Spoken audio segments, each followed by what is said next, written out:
Visitor Q is an extremely disturbing Japanese film. It is famous for being one of the most censored and controversial movies in cinematic history. Its original trailer could not show a single frame of the film. Instead, you could only hear a woman pleading for help and the sound of distant thuds.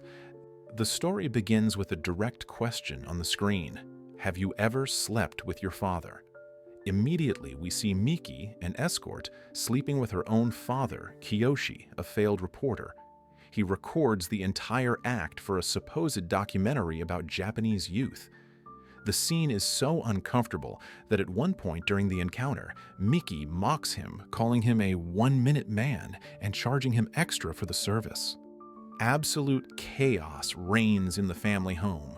The mother, Keiko, is addicted to illegal substances, which primarily serve to numb the pain of the constant beatings she receives from her teenage son. The son assaults her with objects, humiliates her, and abuses her without end. In turn, the son is a daily victim of extreme bullying at school. They launch fireworks into his room, beat him brutally, humiliate him, and even piss on him. Things he well deserves, if you ask me. Suddenly, a stranger known as Visitor Q appears, dressed in a red shirt. This man hits Kiyoshi in the street with a rock, knocks him unconscious several times, and ends up installing himself in the house as if it were nothing. Kiyoshi introduces him to the family as a friend from work who will be staying for a few days. From that moment on, their life together becomes a routine of daily violence, screaming, bone-breaking blows, and constant humiliation. Among the most shocking scenes is when the father impassively records his son being brutally beaten by bullies without intervening at all. He only thinks about using the footage for a news story to achieve fame. The mother, who also works as an escort, is blackmailed by the visitor and ends up sleeping with him. Another highly uncomfortable scene occurs when Kiyoshi attempts to harass a female colleague, accidentally suffocates her until she passes away, and takes her body to his house. In the film's most infamous scene, Kiyoshi sleeps with the body of his colleague. What happens next is utterly disgusting, and truthfully, even I, who am used to watching these types of films, I do not feel comfortable describing it. Let's just say the decomposition of the body is a major part of the scene. The worst part of the matter is that his family, instead of being horrified, joins in this madness. Together, they dismember the body, kill the son's bullies with the same tools, and begin to feel a strange sense of happiness and family unity through violence and the most extreme acts. Visitor Q is a dark and absurd satire of the dysfunctional Japanese family, the sick pursuit of fame, and the extremes of modern society. The father is willing to do anything to be famous, even recording atrocities. Midsommar. This is without a doubt the best film on this list, objectively speaking. Though I have to admit, I'm not personally a huge fan. It's not the most grotesque or violent movie here, but it definitely leaves you thinking. The story begins with Donnie, a college student devastated after her bipolar sister kills their parents and then herself using carbon monoxide. Donnie's emotionally distant boyfriend, Christian, sticks around more out of guilt than love. He and his friends, Josh, Mark, and Pele, plan a trip to Pele's hometown in Sweden to attend a rare pagan festival. Christian invites Donnie out of obligation, not expecting her to say yes, but she does. Once in the town, a rural commune surrounded by flowers, smiles, and unsettling calm, the group is welcomed with psychedelic mushrooms and bizarre customs. Donnie has a panic attack and sees visions of her dead sister. Soon, the group witnesses a disturbing ritual where two elders commit suicide by leaping from a cliff, an act celebrated by the community as honorable. As the days pass, visitors begin to vanish. Simon and Connie, a British couple, disappear under suspicious circumstances. Mark is seduced and disappears. Josh is caught trying to photograph a sacred book and also vanishes. Meanwhile, Danny starts bonding with the villagers, who treat her with a warmth she hasn't felt since her loss. After winning a ritual dance competition, Danny is crowned May Queen. During the celebration, Christian is drugged and coerced into a public fertility ritual, having sex with a local girl while other women watch and chant. Danny discovers him mid-act and breaks down. The women of this town surround her, wailing in sync with her screams, embracing her pain. Soon after, Christian finds the bodies of his friends and is paralyzed. The festival ends with 9 sacrifices, 4 outsiders, 2 villagers, 2 volunteers, and 1 final offering chosen by the May Queen. Danny, now fully immersed in the cult, chooses Christian. He is sewn into a hollowed-out bear and burned alive in a ceremonial hut with the others. As the flames rise and screams echo, Danny watches, at first horrified. Her face slowly softens, and she smiles. For the first time, she feels at peace. I Spit on Your Grave. The film begins by introducing Jennifer Hills, a novelist who travels alone to an isolated cabin in the middle of the woods to finish writing her book. Along the way, she stops in a small town where she crosses paths with several men at a gas station.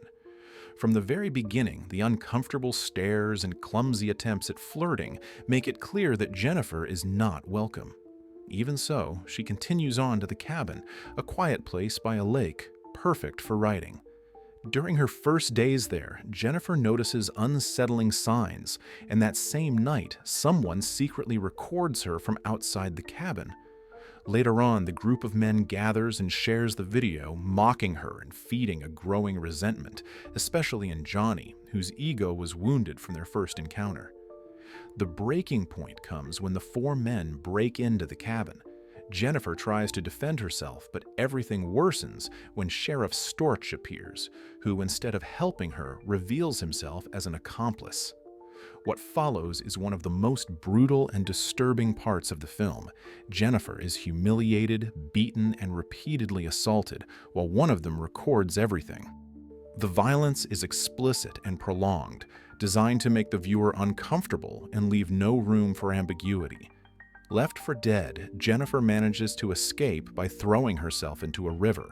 The men, slightly unsure whether she is truly dead, destroy her belongings and try to erase evidence so they can continue with their lives as if nothing had happened. However, Jennifer survives. Sometime later, the story shifts in tone and becomes a cold, calculated revenge. Jennifer returns for each of those who destroyed her, one by one. Each punishment mirrors exactly the role they played in her suffering. Stanley, the voyeur, is forced to watch. Andy dies by drowning, just as he tried to do to her. Johnny endures a brutal mutilation before bleeding to death.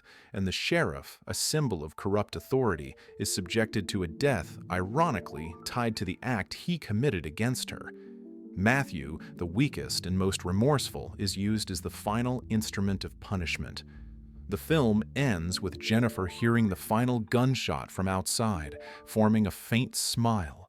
There is no redemption or true relief, only a twisted form of justice born from trauma. The Texas Chainsaw Massacre. This is a masterpiece, and obviously I'm talking about the original from 1974, not that awful remake that came out a few years ago. The film opens with a grim voiceover claiming to recount the real-life tragedy of 5 young people who in 1973 experienced an unimaginable horror in rural Texas. The main group consists of Sally, her wheelchair-bound brother Franklin, and their friends Jerry, Pam, and Kirk. They travel by van to visit Sally's grandfather's grave after hearing reports of grave robbing. On the road, they pick up a strange and unsettling hitchhiker, Nubbins, who quickly turns violent. He cuts his own hand in front of them, then attacks Franklin with a razor before being thrown out of the van. Later, the group stops at a gas station where they meet Drayton, a seemingly friendly man, who tells them there's no gas available. He suggests they stay until morning, but the group decides to keep moving and heads to an old abandoned house that once belonged to Sally's family. Once there, the friends begin exploring the area. Kirk and Pam go off looking for a swimming hole, but instead stumble upon another house with a running generator. When Kirk enters, he's suddenly and violently killed by a man wearing a mask of human skin known as Leatherface. When Pam follows, she's captured, impaled on a meat hook, and forced to watch as her boyfriend is butchered. Later, Jerry goes searching for them and is also killed by Leatherface. That leaves only Sally and Franklin. After dark, the two set out to find their friends, but Franklin is quickly slaughtered by Leatherface in a sudden chainsaw attack. Sally manages to flee in terror. In a long, chaotic chase, Sally makes it back to the gas station, hoping for help, but in a shocking twist, Drayton reveals that he's part of the murderous family.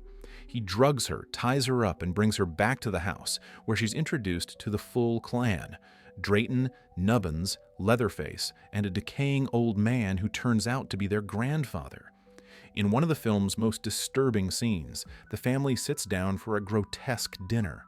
They try to get the near-dead grandfather to kill Sally, but she escapes by jumping through a window. Covered in blood and panic, she runs down the road, chased by both Leatherface and Nubbins. Just as they're about to catch her, a truck comes out of nowhere and runs over Nubbins. The driver briefly tries to help, and Sally eventually manages to climb into a passing pickup truck. As she escapes, screaming hysterically, Leatherface is left alone in the middle of the road, spinning wildly with his chainsaw under the burning sun. The Poughkeepsie Tapes is a 2007 mockumentary that reconstructs the trail of a serial killer in the city of Poughkeepsie, New York, based on more than 2,400 hours of tapes found in an abandoned house. Through interviews with FBI agents, police officers, and criminal profiling experts, the film exposes the modus operandi of one of the most disturbing criminals they have ever faced. The film opens with the Christian burial of Cheryl Dempsey, a young woman who endured years of extreme psychological and physical abuse. Investigators explain that the tapes, nearly 800 of them, many focused almost exclusively on Cheryl, contain torture, murders, and rituals recorded by the killer himself, who seemed obsessed with documenting his actions to prove how good he was at it. The case dates back to the early 1990s when the killer commits his first known crime, the kidnapping and murder of Jennifer Gorman, an 8-year-old girl. The crime shows an impulsive beginning. Over time, his behavior evolves into a more organized and calculated pattern. Using false identities, such as the name Edward, he deceives a young couple on the road. Both are brutally murdered with a level of mutilation that marks a clear escalation in his sadism. The most atrocious point of the documentary comes with the kidnapping of Cheryl Dempsey, a 19-year-old college student. After violently murdering her boyfriend in front of her, the killer keeps Cheryl captive for years, subjecting her to humiliation, constant physical torture, and deep psychological conditioning. He forces her to participate in crimes, even to kill other victims, completely destroying her identity and will. Cheryl eventually develops a sick dependency on her captor, whom she calls her master. As the city falls into panic, the killer manipulates the public narrative by creating the figure of the river butcher, diverting attention. The police arrest and execute James Foley, an innocent officer framed through manipulated DNA evidence. Years later, the mistake is discovered, but the truth is buried by the events of September 11, 2001. Eventually, the police find the killer's house, empty, without fingerprints, and discover the tapes. Inside a box, they find Cheryl alive after nearly 8 years in captivity. Her physical and mental state is devastating. Broken bones, missing teeth, burns, and a body that no longer knows how to exist without pain. Weeks after being interviewed for the documentary, Cheryl commits suicide, leaving a note reaffirming her love for her captor. Sometime later, her corpse is stolen from the cemetery, suggesting that the killer is still free. The film closes by making it clear that the criminal's real identity was never revealed and that he's likely still killing somewhere else. The movie stands out for how believable and sickening its presentation is, a mockumentary so cold and realistic that it convinced many viewers the story was real. The Hills Have Eyes. This is a movie I watched with my dad when I was around 6 or 7 years old. To this day, I still don't know what went through his head thinking it was a good idea to show me something like that at that age. Set in the deserts of New Mexico, the story begins decades earlier when a group of miners refused to leave their land after the U.S. government designated the area for atmospheric nuclear testing. Ignoring the warnings, the miners stayed, and when the bombs finally dropped, they were exposed to extreme radiation. Over the years, their descendants began to mutate, turning into deformed, violent, cannibalistic creatures who took shelter in the depths of the abandoned mines. The main story follows a family traveling through the desert in their RV. During their trip, they stop at a remote gas station where a jittery and paranoid attendant warns them about hidden dangers in the area. Shortly after, their vehicle is sabotaged, leaving them stranded in the middle of nowhere. As they search for help, disturbing signs begin to appear: abandoned belongings, strange whispers in the dark, and the gruesome death of one of their dogs. Soon, the mutants emerge from the shadows and attack with brutal force. In the chaos, they kidnap Doug and Lynn's baby, taking her into the mines.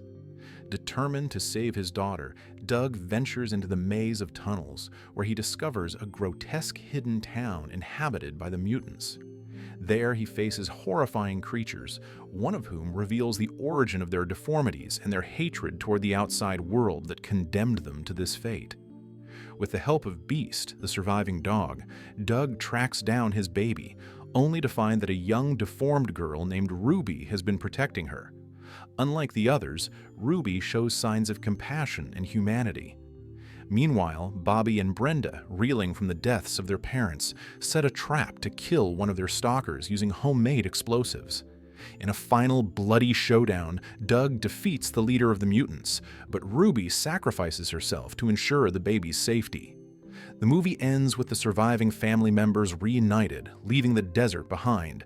But in the final shot, a shadowy figure watches them from afar, hinting that the nightmare might not be over. It's a story that blends horror, family drama, and a subtle critique of nuclear experimentation, all wrapped in a raw, suspenseful atmosphere filled with violence and dread. Naked Lunch is a film based on the 1950s novel of the same name, born out of the Beat Generation, a movement that emerged as a response to a conservative, censored, and deeply repressive society. Hence its dark, surreal, and explicit tone, loaded with illegal substances, sex, and extreme obsessions. The film places us in a filthy, corrupt 1950s New York. There we meet Bill, an insect exterminator with serious addiction problems. His attempt to quit substances fails when his wife becomes addicted to the insecticide powder he uses, pushing him back into consumption. Everything escalates to a point of no return when Bill accidentally kills his wife, a triggering event that marks the beginning of his definitive descent. After the crime, and following the suggestion of a strange man he meets at the police station, Bill flees to Interzone, a place that seems to exist somewhere between reality and hallucination. Bill immerses himself in this world, increases his consumption, and his visions grow increasingly intense, while he writes reports that seem to be dictated by entities that are not always human. Naked Lunch constantly moves through the grotesque, emphasizing paraphilias and extreme practices.